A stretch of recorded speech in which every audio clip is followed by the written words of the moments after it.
Finalizando então a sequência de aulas sobre os filhos do reino animal, vamos falar sobre a reprodução parte 2, lembrando que você deve assistir a parte 1 que trata dos outros filhos.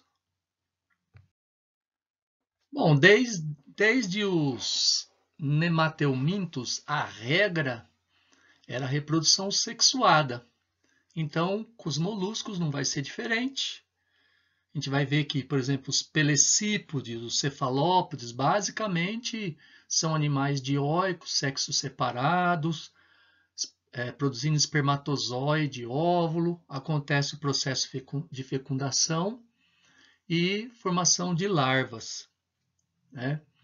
Aqui, então, basicamente já não tem mais reprodução assexuada. A curiosidade fica aqui para os gastrópodes, que são hermafroditas, mas que preferem trocar gametas, né? Eles preferem fazer troca-troca.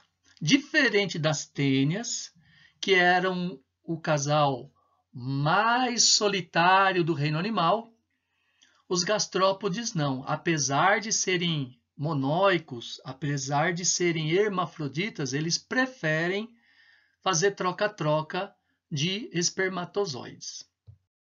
Aqui nos anelídeos, também a regra é a reprodução sexuada. Então, o sanguessuga, os nereis ou nereides são animais dioicos que vão, né, fazer reprodução sexuada, né? Vamos tratar um pouquinho agora, basicamente, dos poliquetas, que são as minhocas.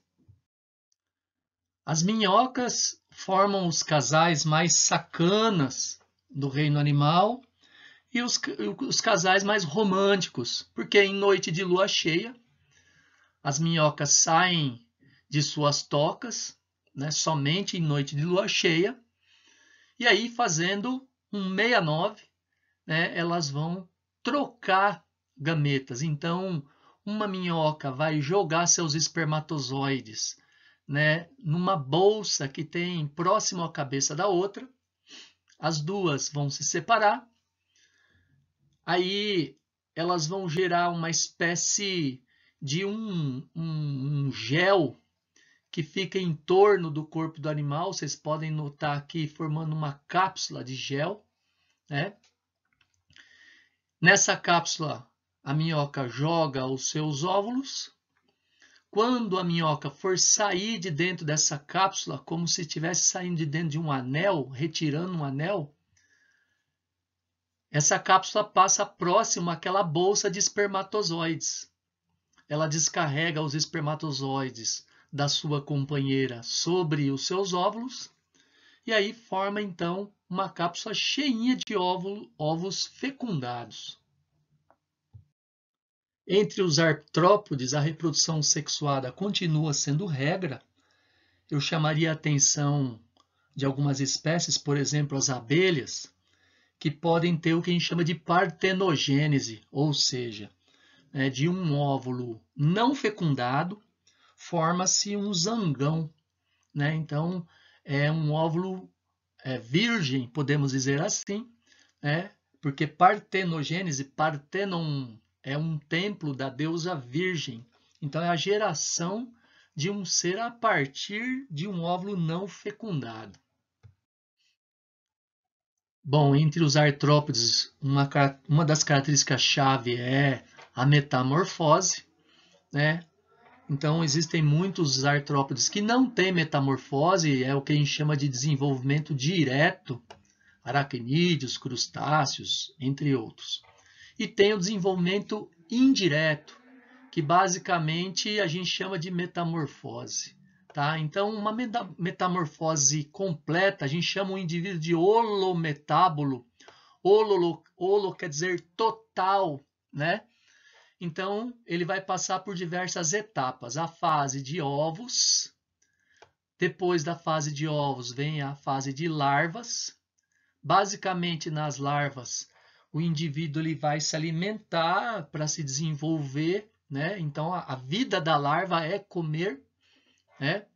Depois, a larva se empupa, ela forma uma pupa que nada mais é do que uma cápsula dentro da qual o animal vai desenvolver os seus anexos, vai desenvolver pernas, vai desenvolver asas, por exemplo, né? E de dentro da pupa vai sair, né, o imago ou ímago, que no caso é o adulto, tá? Então eu ilustrei para vocês aqui a reprodução do mosquito, no caso, os mosquitos da dengue, por exemplo, passam por essas etapas. Os hemimetábulos têm meia metamorfose. Como seria isso? Ele não passa por todas as etapas do holometábulo. Ele tem a fase de ovos, tá? Depois, a fase de ninfa. A ninfa é um animal muito parecido com o adulto, só que é menor e as asas são mais curtas normalmente, tá? E da ninfa, né, o animal evolui, então, né, se desenvolve para a forma adulta que vai ter, no caso, o desenvolvimento sexual e asas maiores. E tem os ametábulos, que basicamente é desenvolvimento direto, ou seja, o animal que sai do ovo, ele parece muito com o adulto, simplesmente é menor. Ele só vai se desenvolvendo, né, ganhando um tamanho maior e tendo, então, o seu desenvolvimento sexual completado. Nos equinodermos, a regra é a simplificação. Então, com o ouriço, com a estrela do mar, não é diferente, né? Eles também simplificaram. Uma curiosidade que os ovos fecundados dos ouriços são uma iguaria, né, na culinária em muitos países. Então, o pessoal abre esse animal e come os ovos, como acontece com o caviar dos peixes, né? Mas como esses animais simplificaram, então, além da reprodução sexuada, eles voltaram a ter uma reprodução assexuada muito forte, né? Podemos dizer assim, uma regeneração muito forte. Então, se, né, no caso aqui, um braço de uma estrela do mar, né, se quebrar, ele pode regenerar, como vocês podem notar, né, que desse braço maior tá se formando uma nova estrela. No filo dos cordados, a reprodução sexuada é regra, não existe reprodução assexuada aqui. E são modos de reprodução muito variados, né? Basicamente, espermatozoide e óvulo se juntam e formam uma larva. Só que essa fecundação pode ser interna, onde o macho deposita os espermatozoides dentro do corpo da fêmea, né? No caso dos humanos, por exemplo.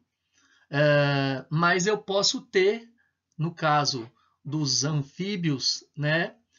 Dos peixes, que o macho e a fêmea jogam os seus gametas na água, a fecundação ocorre na água, né? Outra curiosidade que a gente percebe aqui é o tipo de ovo que se forma. Então, no caso de peixes e anfíbios, nós vamos ter, né, um ovo com uma casca muito mole. Ele tem que ficar dentro da água, né? Nas aves, nós já temos o oposto, um ovo com casca muito dura, que consegue resistir ao ressecamento do ambiente. E nos répteis, a gente vai encontrar um ovo com uma casca que não é muito dura. Ele não pode ficar muito exposto ao ambiente. Já é melhor, né, comparativamente às agressões do ambiente seco, é melhor que a dos anfíbios. Mas ainda esses ovos têm que estar no local com uma certa proteção contra o ressecamento, tá? Então é muito variado os modos, né, de produção de ovos. E tem aqueles que não produzem ovos. Por exemplo, os seres humanos, né, eles são chamados de placentários, né? O embrião ele se fixa no útero materno e ali vai se desenvolver, né, sugando, né, os nutrientes da mãe até que ele possa então sair, tá? Então é bem variado esse grupo. Muito obrigado pela atenção, espero que esse breve resumo tenha sido útil a vocês. Um grande abraço.